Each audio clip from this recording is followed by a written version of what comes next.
Okay, just sending out the link to somebody who missed it. Okay, folks, we'll get started with this evening. Once again, thank you all very, very much for joining us.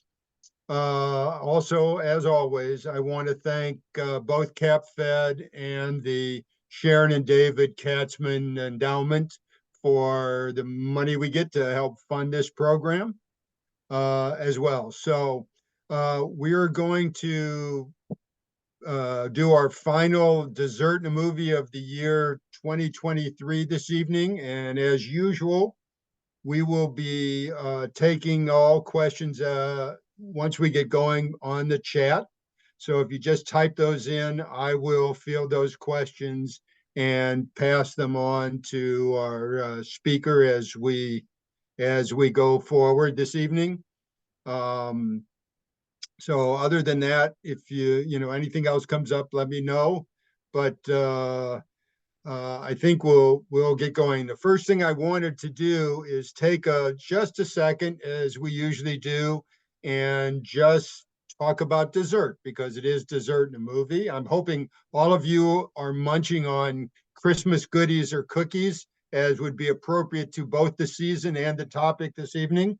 I will let you know that we're munching on Christmas cupcakes, and we've kind of and Doris is as well.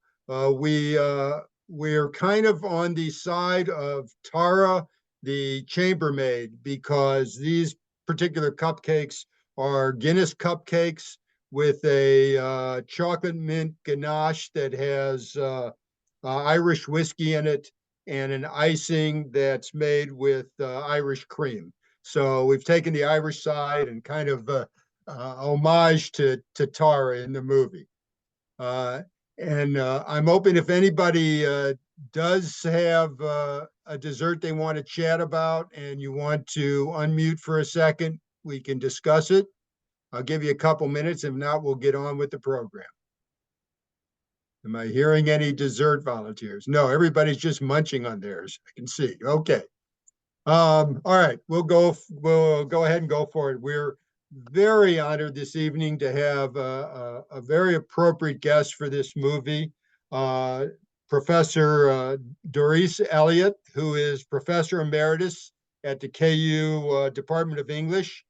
She specialized in 18th and 19th century English literature, taught courses on Dickens. So we'll have a background on what was actually going on and a little sense of the reality of the movie that we saw as well for the presentation. I believe she's going to start, as you can see on the screen, with a PowerPoint presentation, and we'll just go from there. And as I said, as we get toward the end, we'll open it up for questions from the chat. So and also we can also welcome Doris because not only did she recently retire in September, she also recently joined our group. So she's our guest is also a member. So with that said, I will pass it on. Welcome, Doris, and it's all yours. Thank you so much. Welcome, everybody. I'll just explain what I have in mind. I have this PowerPoint to talk about a little bit about Dickens. And then after that, I have a few more things that I want to say in relation to the period right around the film, well, right around the time that the movie is set in. And then I want to hear from you and hear your questions. I also have some, if we have time, I have some reviews that I thought I might get your opinion about, because the reviews of this are quite interesting. Okay, so Charles Dickens, easily Victorian England's most famous novelist, maybe England's most famous novelist. And he created some of the world's best known fictional characters. And his works enjoyed unprecedented popularity during his lifetime, although he was not necessarily recognized as a literary genius or writer. that happened later in the 20th century when scholars started to believe that. But he's still obviously widely read and adapted. Tell me if I'm going too fast. Dickens You're was fine. born in Portsmouth. His father was a clerk in the naval service, and his father was considered a gentleman, but he was kind of a ne'er-do-well and often got in financial troubles. And when Dickens was 12, his father was incarcerated in a debtor's prison, and Dickens was sent to work in a bootblacking factory, which was so deeply humiliating to him that he never told anyone about it, except eventually his friend John Forster, who you saw in the movie. But he wrote about the incident in David Copperfield, but no one knew that that was his own personal experience. After 3 years, he was able to return to school, and then he began a literary career as a journalist. He started out actually as a legal reporter, but over the course of his career, he edited a weekly journal for 20 years, not the same journal. He edited a series of them. He wrote 15 novels, 5 novellas, hundreds of short stories, and nonfiction articles. He lectured and performed readings extensively. He wrote letters, and he campaigned vigorously for social reforms. This is just the tip of the iceberg of children's rights, education, the reform of prostitutes, simplifying government bureaucracy, but most of all, more humane treatment of the poor. His literary success began with the Pickwick Papers. He wrote a couple of things before that and had published short stories and essays, and also a book called Sketches by Boz. But it was Pickwick Papers that really launched him. It was a publishing phenomenon. It sparked Pickwick merchandise, spin-offs. It was just quite amazing at the time. And as he finished the last installments of the Pickwick Papers, he began writing Oliver Twist. So he was often writing two novels at the same time, plus all these essays and short stories and other things. But and he was simultaneously editing the magazine Bentley's Miscellany, while also writing 4 plays. So he was just an indefatigable writer and worked all the time. But Oliver Twist was eventually published in 1838. It's one of his better known stories. It was the first Victorian novel with a child protagonist. And within just a few years, at the time of the movie, he's still in his early 30s, but he had become an international literary celebrity and famous for humor, satire, and keen observations of society. His novels were mostly published in monthly or weekly installments. So he pioneered the serial publication of fiction, and that became the dominant Victorian mode for publishing novels. And that meant that he had cliffhanger endings at the end of each issue, which kept readers in suspense, but also motivated them to buy the next episode, sort of like television. And the installment format allowed him to gauge his audience's reaction, and sometimes he modified his plot and character based on that feedback. I wanted to tell you a little bit about his love life, because it's kind of featured in the film. After a 1-year engagement and between episodes 2 and 3 of Pickwick Papers, he married Catherine Thompson Hogarth, and they were married in London. And after a brief honeymoon, they moved into lodgings, and the first of their 10 children, Charles Jr., was born very shortly thereafter.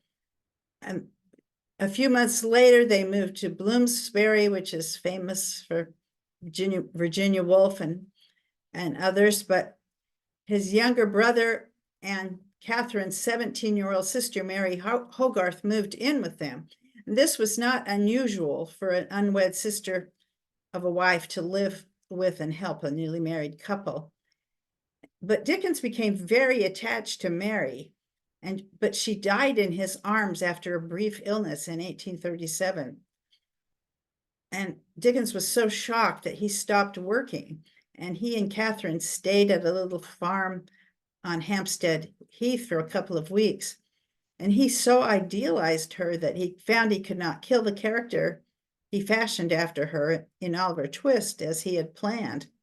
In fact, his grief was so great that he was unable to meet his June deadline for the Pickwick Papers and had to cancel the Oliver Twist installment as well.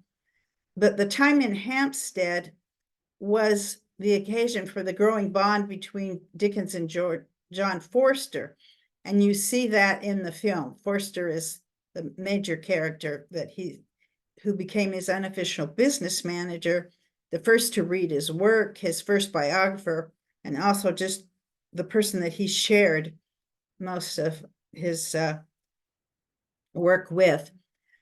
And during this early period of his marriage, he was pretty happy, and he wrote that if he were to become rich and famous, he would never be as happy as he was in that small flat with Catherine. And they took an early trip to America, which was very long and grueling, both the travel there, but also once they got there. And another of Catherine's younger sisters, Georgina Hogarth, joined the Dickens family household to take care of the children while they went to the United States. But she ended up basically being his housekeeper and the second mother to his children for the rest of his life. And after their return, Catherine cared for their family, and she published a cookbook. But in 1851, she had a nervous breakdown after the death of one of her children. And after that, Dickens claimed that she became an increasingly incompetent mother, and he also blamed her for the birth of their 10 children, which caused him a lot of financial worries. And again, you can see that hinted at in the film, that he doesn't seem very happy when she announces, I think is it their 5th child, I think. So he had hoped to have no more after the birth of their 4th child, Walter. And he claimed that her coming from a large family is what caused so many children to be born. We might assign other reasons. But to ensure no more children could be born, he ordered their bed to be separated and put a bookshelf in between them. He also tried to have her falsely diagnosed as mentally ill in order to commit her to an asylum. In May 1858, after Catherine accidentally received a bracelet meant for Dickens's mistress, they separated, and she moved into a separate home with only the oldest son, Charles Dickens Jr. The rest of the children stayed with Dickens, and Georgina sort of ran their household. His mistress, Ellen Ternan, was 18, and he was 45, and their affair lasted for 13 years. After separating from Catherine, Dickens started his reading tours, and that took a lot of his energy. In 1868-69, he gave a series of what he called farewell readings, but he was affected by giddiness and fits of paralysis and had a stroke in 1869, collapsed, and the tour was canceled. And that's when he began work on his final novel, which he never finished. After he regained enough strength, though, he arranged for another final series of readings and gave 12 more performances. The last was at 8 p.m. on March 15th, 1870. And he read from A Christmas Carol and the trial scene from Pickwick Papers, were two of his favorite readings. A lot of people, well, I grew up with the rumor that he like died the day after or died on stage. In fact, he didn't die until the 8th of June. So that reading was on the 15th of March, but he had another stroke and he never regained consciousness. And he was buried in the Poets' Corner of Westminster Abbey, although that is not what he had requested. He requested a more humble burial. So that's most of what I have about Dickens's life. But A Christmas Carol, and that's the full title, A Christmas Carol in Prose, being a ghost story of Christmas. It's a novella. It was published by Chapman and Hall in 1843 and illustrated by John Leech. And you saw in the film his negotiations with John Leech and how he convinced him to do those illustrations. It's probably his best known story. It's the most filmed. And one recent film adaptation, of course, is the one we watched. And I hope most of you got to see that, The Man Who Invented Christmas. As the film shows us, by the end of 1842, he was a well-established author. He'd written 6 major works, as well as a bunch of other stuff, returned from his trip to America, published his American Notes for General Circulation, which was quite critical of the Americans and was not well received in the United States. During the 2 previous years, he published 2 novels in his short-lived magazine, Master Humphrey's Clock, The Old Curiosity Shop, which was quite popular, but also Barnaby Rudge, which was his least popular and successful novel. On 31st of December, 1842, he began publishing Martin Chuzzlewit, but he was already writing it before that. The novel was his favorite work, but the sales were disappointing. And by 1843, he was facing financial difficulties. The film shows him facing those financial difficulties a bit earlier, but they worsened when Chapman and Hall, his publishers, threatened to reduce his monthly income if sales dropped further. In fact, they tried to threaten him with giving them a refund for advances that he'd been given. He began A Christmas Carol in October 1843. Michael Slater describes the book as being written at white heat. It was completed in 6 weeks. The final pages being written in early December, and he only started in October. He built much of the work in his head while taking nighttime walks of 15 to 20 miles around London, which he did for much of his life. And his sister-in-law wrote how he wept and laughed and wept again and excited himself in a most extraordinary manner in composition. It was the subject of his first public reading given in the Birmingham Town Hall to the Industrial and Literary Institute. But that was quite a bit later. But it was repeated 3 days later to an audience of working people. And it was a great success. And over the years, he edited and adapted the piece for a listening rather than a reading audience. And he continued to give public readings of A Christmas Carol until his death. As I showed you earlier, it was in part of his last public reading. But public readings of the novella continue today, and oftentimes people will perform it in character. So the earliest film adaptation was called Scrooge or Marley's Ghost. It was a short silent drama film. There's a scene from it. The second oldest surviving film version was in 1910. And then there was another one in between. But in 1913, Scrooge starring Seymour Hicks was released, and then Old Scrooge for its US release in 1926. But I couldn't find any surviving scenes from that version. So that leaves us with the question of the title. Did Charles Dickens invent Christmas? And I'll give you these later. We'll stop this share now. Okay. Let's see. Oh, I got to get out of this. Jack, I can't hear you. I'm sorry. Are you ready for a few questions that were put in chat? Sure. Okay. These came in while you were talking. First one was, how did his father get out of debtor's prison? Yeah, that's always a tricky question, because sometimes people in debtor's prison were able to go out to work, leave in the daytime, and then go back in the evening. But I don't think his father did that. I think that he got contributions from family members and friends to raise the money to get out of debtor's prison.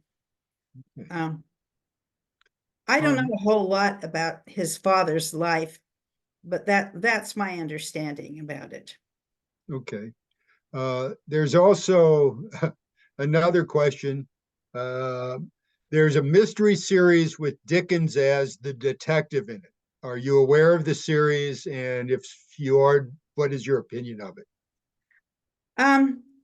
Actually, I have not watched that, so I don't have an opinion about it, although Okay. I've heard about it.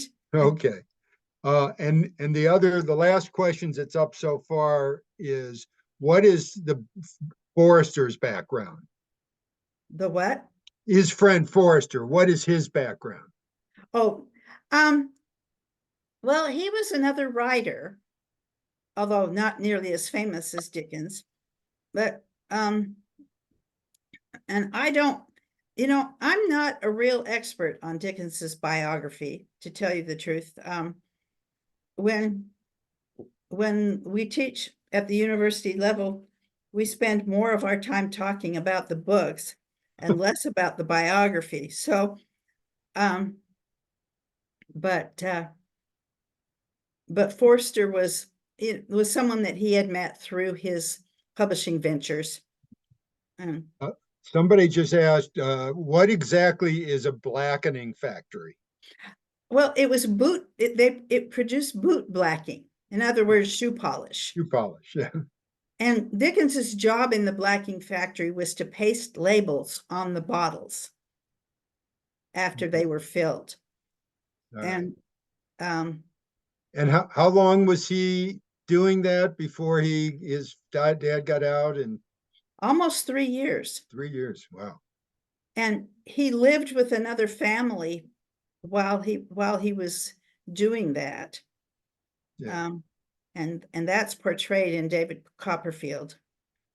I had a question that I wanted to ask. You talked about his book about his travels to America and it not being very favorable.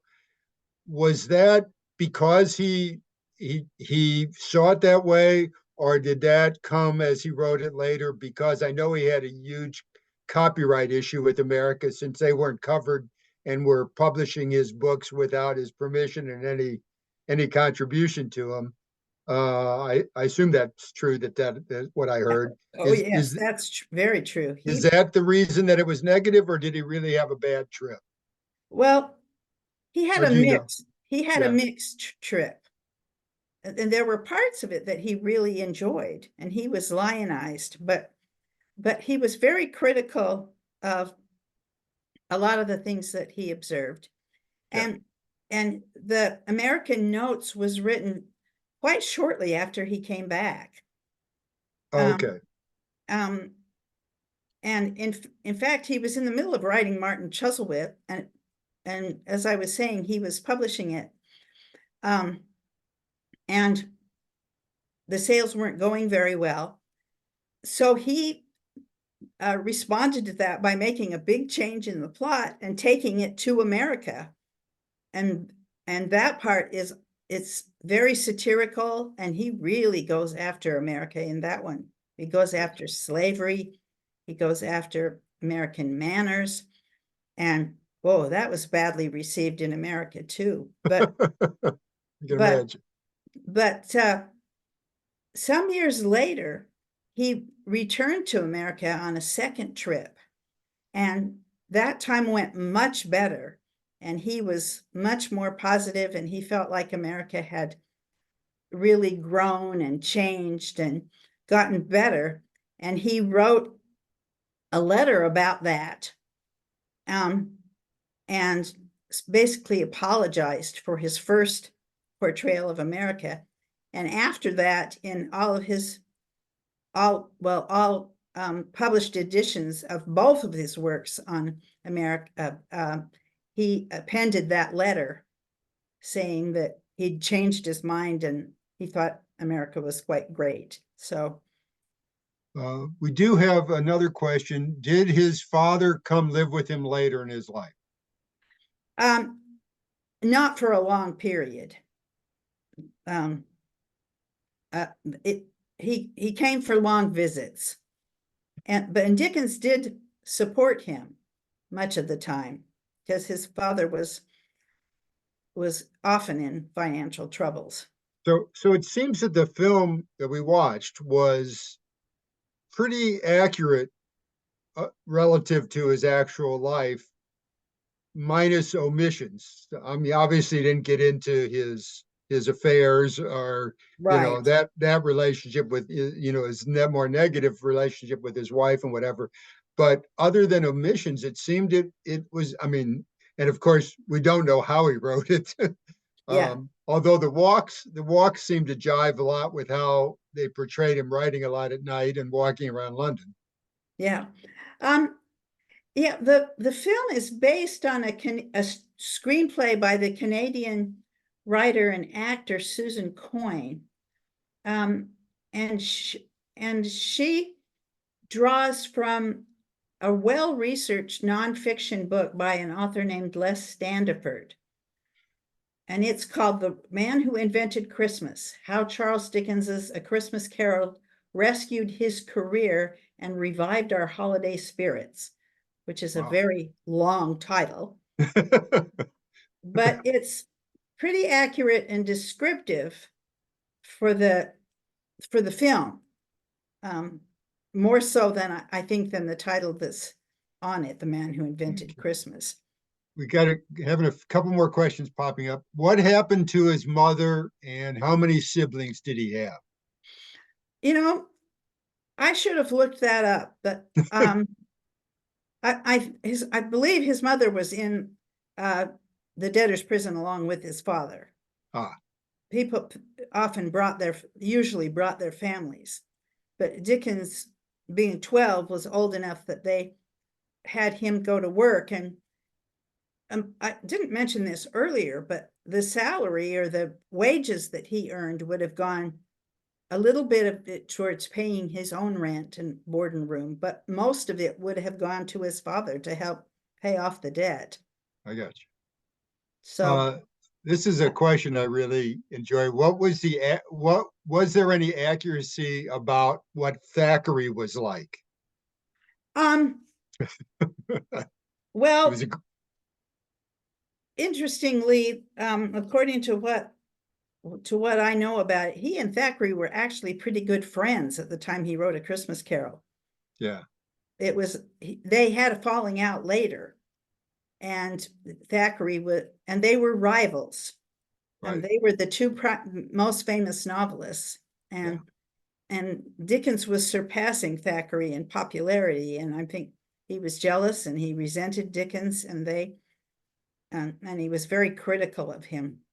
The next question kind of is the crux of the entire name of the movie. So the question is, the beginning of the movie stated that no one cared about Christmas anymore. Was that true at the time? Okay, that's that one I can answer pretty definitively. No, that it is not true. Dickens wrote A Christmas Carol during a period when the British were exploring and reevaluating both past English traditions and newer ones. He was influenced by the experiences of his youth when they celebrated Christmas, and it was a favorite time for him. And he was also influenced by Christmas stories by other authors. He was by no means the first. What he did do is, I guess we'd say he popularized Christmas. And according to the historian Ronald Hutton, the mid-Victorian revival of the holiday was spearheaded by A Christmas Carol, but most scholars believe that his was only one influence among many. But celebrating the Christmas season had been growing in popularity throughout the Victorian period, throughout the 19th century. For example, the Christmas tree, which is mentioned briefly in the film, it had been introduced during the 18th century. Its use was popularized by Queen Victoria and Prince Albert, and their practice was copied in many homes throughout the country. Another thing that there was a revival of around this time was Christmas carols. In the early 19th century, there'd been a real revival of interest in Christmas carols following a decline in popularity over the previous 100 years. But important collections of Christmas carols had been published, one in 1823 and one in 1833, and there was a real growth in the form's popularity. And one interesting stylistic connection between Dickens's story, A Christmas Carol, and the 19th century Christmas Carol itself was his decision to name the chapters staves instead of chapters, which is a term from a musical term. Another new thing that was introduced basically at the same time as A Christmas Carol is Christmas cards. So the first commercially available Christmas card was commissioned by Sir Henry Cole in 1843, and that's when A Christmas Carol was published, of course. And Sir Henry Cole had been instrumental in instituting the penny post, and he was looking for kind of a shrewd business investment to introduce Christmas cards. But 2 batches were sold that year, totaling 2,050 cards, and for a shilling each. But Victorian Christmas cards were not very much like they are now. They didn't really feature Christmas very much. They were often featured fancy designs with flowers and gardens and often fairies, and which again there was reference to in the film. But Dickens himself already had an interest in Christmas when he wrote A Christmas Carol. His first story on the subject was called Christmas Festivities, and it was published in 1835. And it was published again in 1836. And then in Pickwick Papers, there's a section called The Story of the Goblins Who Stole a Sexton. And in that episode, Mr. Wardle describes a misanthropic sexton named Gabriel Grubb, who undergoes a Christmas conversion after being visited by goblins who show him the past and future. So the Christmas Carol is not an entirely new invention, even for Dickens. And he was not the first author to celebrate the Christmas season in literature. Among earlier authors who influenced him especially was Washington Irving, whose work, The Sketchbook of Geoffrey Crayon, which was published in 1819 and 20, included 4 essays on Old English traditions that he had experienced while staying in Birmingham. But Irving's tales and essays really attracted Dickens, and they The two authors shared the belief that returning to Christmas traditions might promote a type of social connection they felt had been lost in the modern world.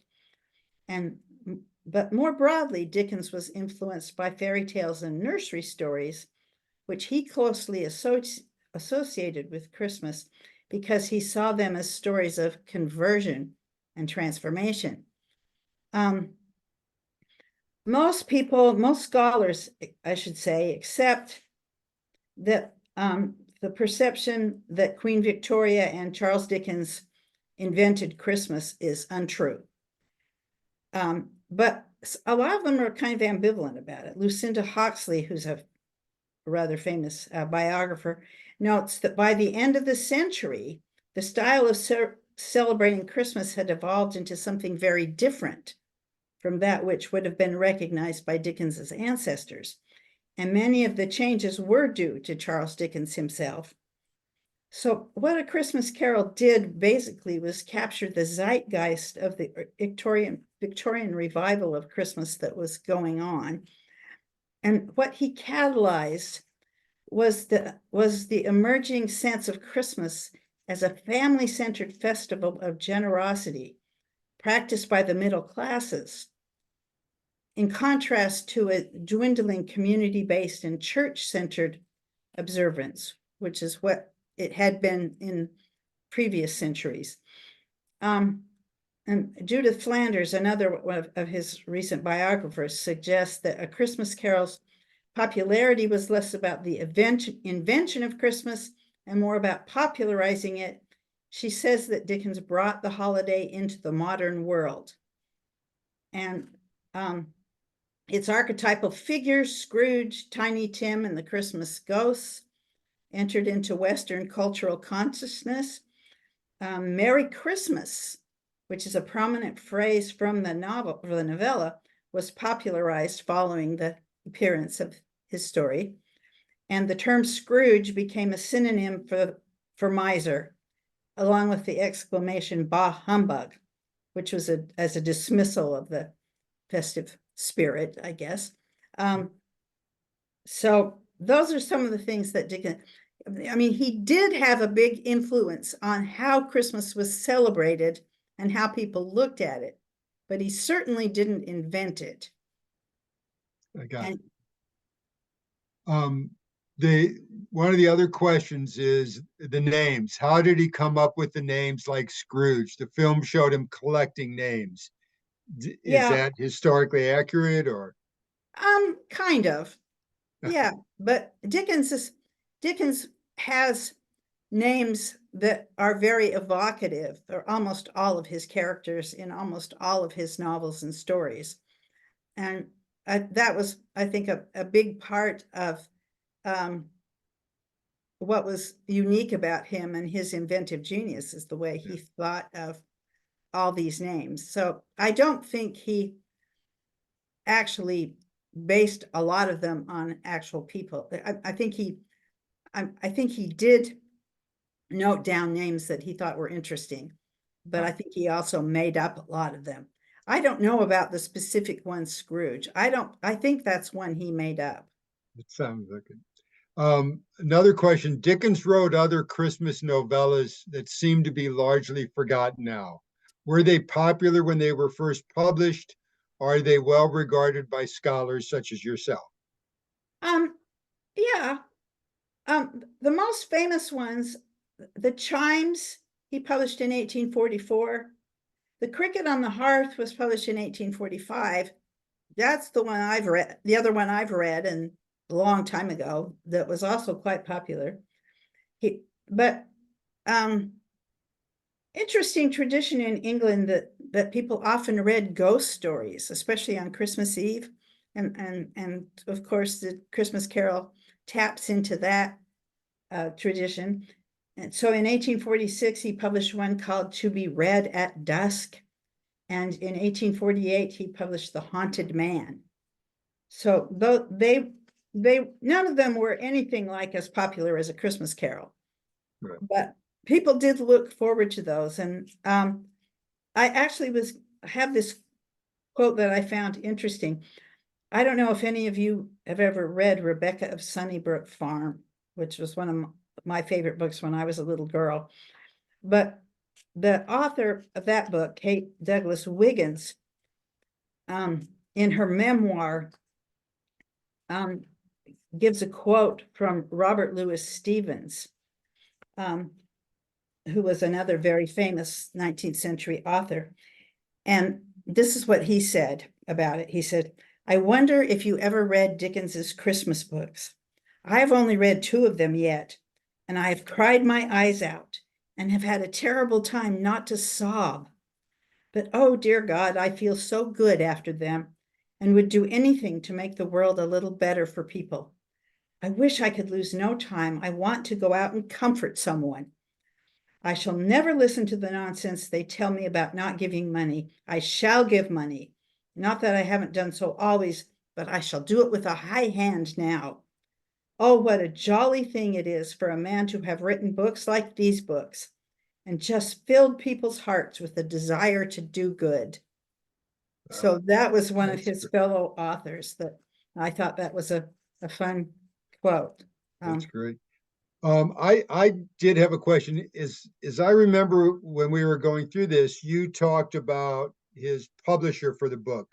So the story about him self-publishing is not accurate. Is that Oh, correct? yes, no, it is accurate. Oh, it is.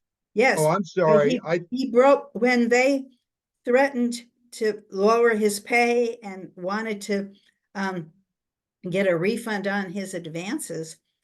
He they refused to publish A Oh, okay. Christmas So Carol. he did self-publish. Okay. Yes, I misunderstood there. yeah, All right. Thank you. yeah. He broke with that publisher and also with his illustrator who worked for them. Yeah, So that's why he had to come up with a different illustrator, because his usual illustrator worked for that publisher. I got you. So, Okay. Do we have, go ahead.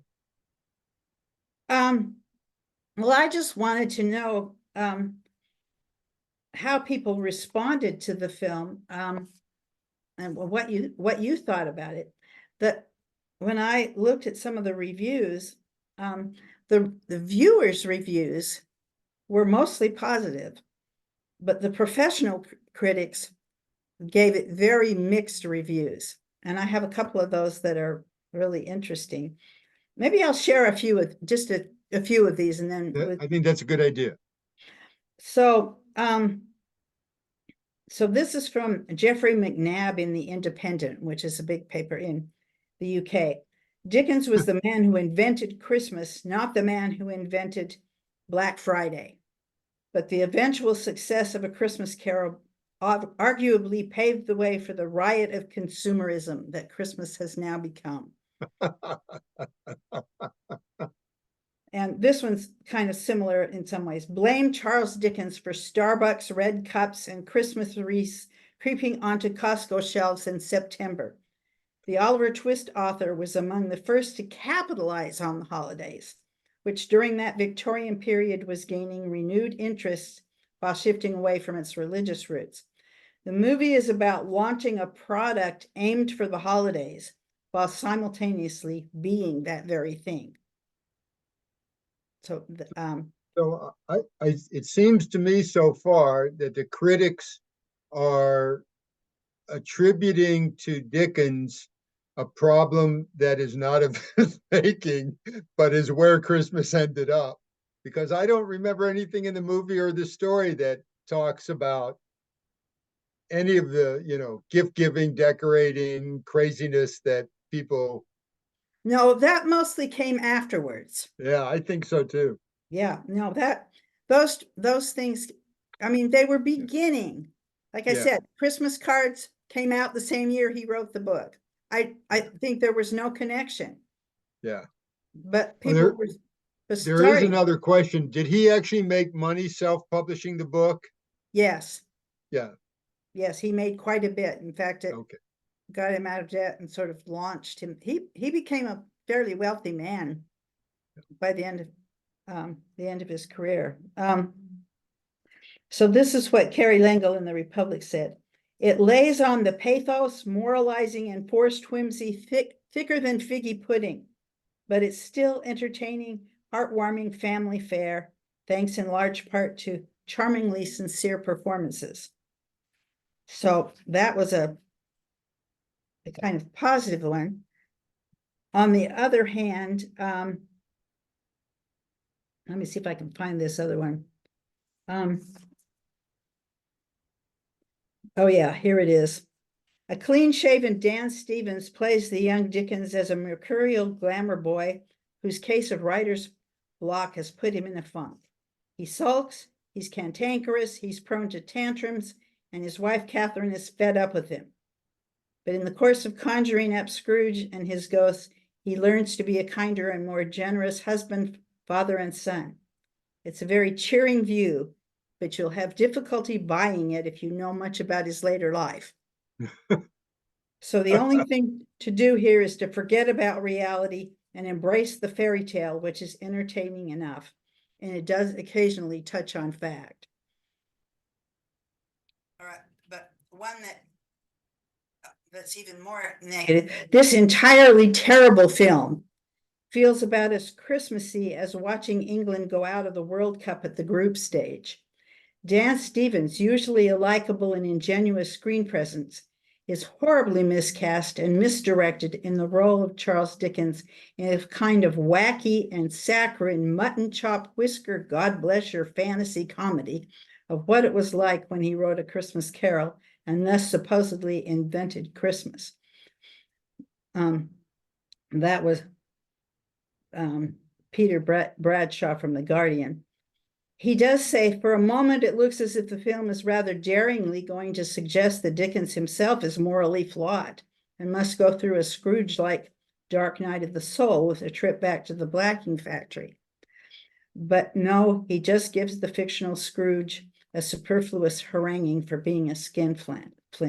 Not even a good cast can help a film as tin-eared as this. So that was the review in The Guardian. So you can see they are kind of mixed. I think we need Thackeray back to review the reviewers. Yeah, but Thackeray gave A Christmas Carol a really good review. That part of it is true. Oh, here's another one.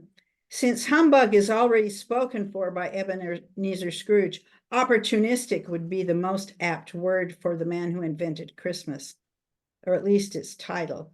It may as well have been titled Writer's Block, the film. But I liked that.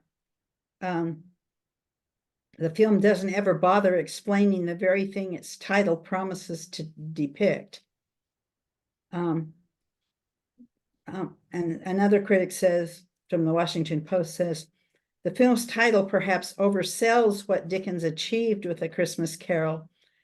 Nevertheless, during the industrial age, a time of both great wealth and dreadful poverty, the writer chose to not just deck the halls, but also to extol acts of charity, the spreading of good cheer, the forgiving of trespasses, and most of all, the possibility of redemption. All are traits that remain immensely regiftable. So that's a much more positive review.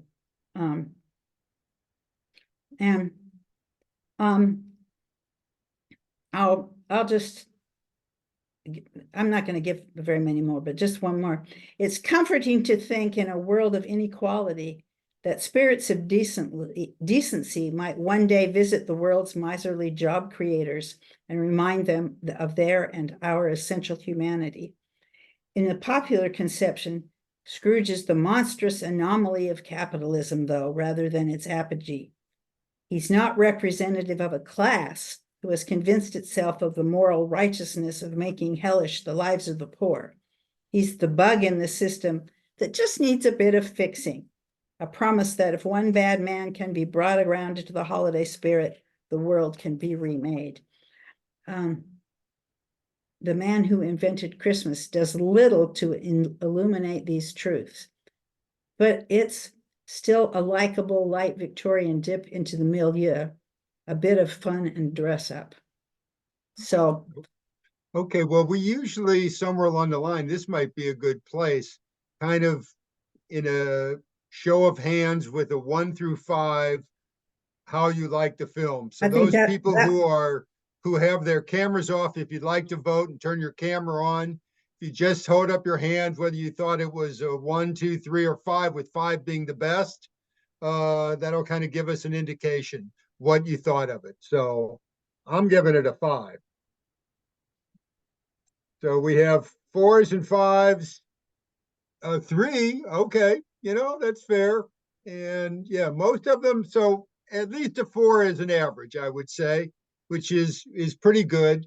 My highest recommendation, of course, is it led to the best depiction of the book, which is, of course, the Muppets Christmas Carol. And you can't argue with that movie. So if something brought us the Muppet Christmas Carol, it's got to be good. That's kind of my feeling. There are so many adaptations of this story. It's kind of amazing.